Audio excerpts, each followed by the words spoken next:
In 1964, I was a little girl sitting on the linoleum floor of my mother's house in Milwaukee, watching Anne Bancroft present the Oscar for Best Actor at the 36th Academy Awards.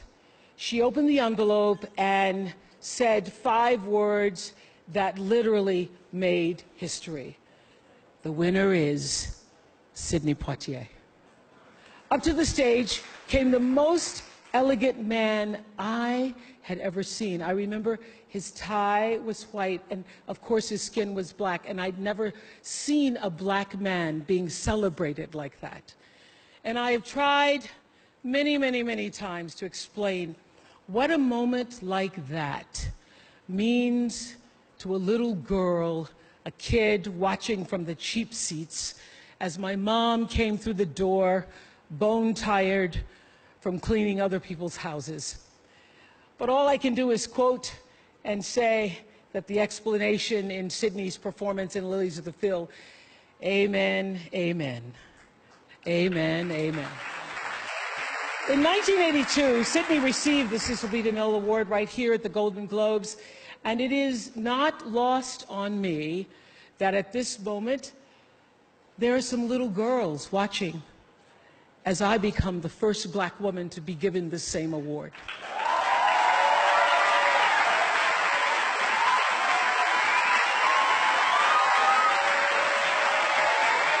It is an honor. It is an honor, and it is a privilege to share the evening with all of them, and also with the incredible men and women who've inspired me, who've challenged me, who've sustained me, and made my journey to this stage possible. I want to say that I value the press more than ever before as we try to navigate these complicated times, which brings me to this. What I know for sure is that speaking your truth is the most powerful tool we all have. And I'm especially proud and inspired by all the women who have felt strong enough and empowered enough to speak up and share their personal stories. Each of us in this room are celebrated because of the stories that we tell. And this year, we became the story. But it's not just a story affecting the entertainment industry. It's one that transcends any culture, geography, race, religion, politics, or workplace. So I want tonight to express gratitude to all the women who have endured years of abuse and assault because they, like my mother, had children to feed and bills to pay and dreams to pursue.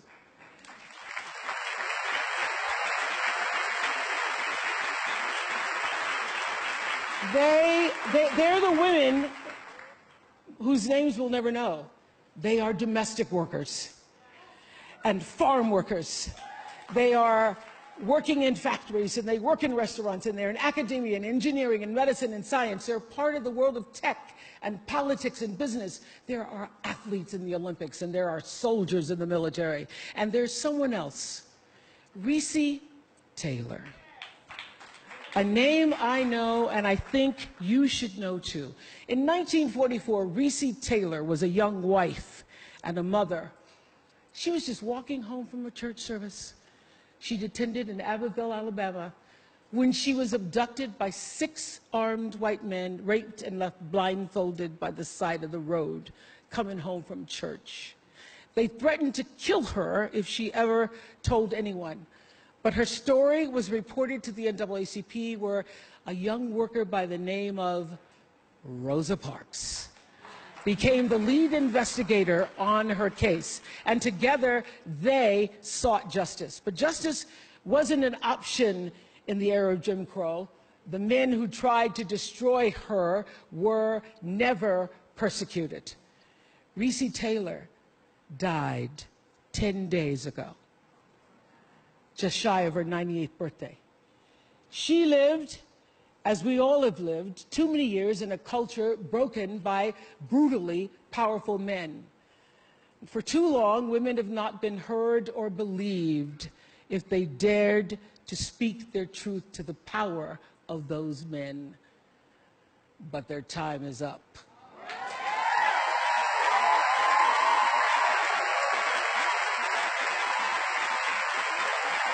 Their time is up.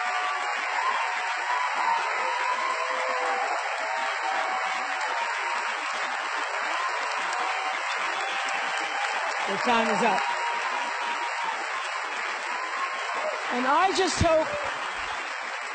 just hope that Recy Taylor died knowing that her truth, like the truth of so many other women who were tormented in those years, and even now tormented, goes marching on. It was somewhere in Rosa Parks' heart almost 11 years later when she made the decision to stay seated on that bus in Montgomery. And it's here with every woman who chooses to say, "Me too." And every man who chooses to listen. In my career, what I've always tried my best to do, whether on television or through film, is to say something about how men and women really behave, to say how we experience shame, how we love and how we rage, how we fail, how we retreat, persevere, and how we overcome. I've interviewed and portrayed people who've withstood some of the ugliest things life can throw at you, but the one quality all of them seem to share is an ability to maintain hope for a brighter morning, even during our darkest nights. So I want all the girls watching here and now to know that a new day is on the horizon. And when that new day finally dawns, it will be because of a lot of magnificent women, many of whom are right here in this room tonight, and some pretty phenomenal men fighting hard to make sure that they become the leaders who take us to the time when nobody ever has to say, "Me too," again. Take it.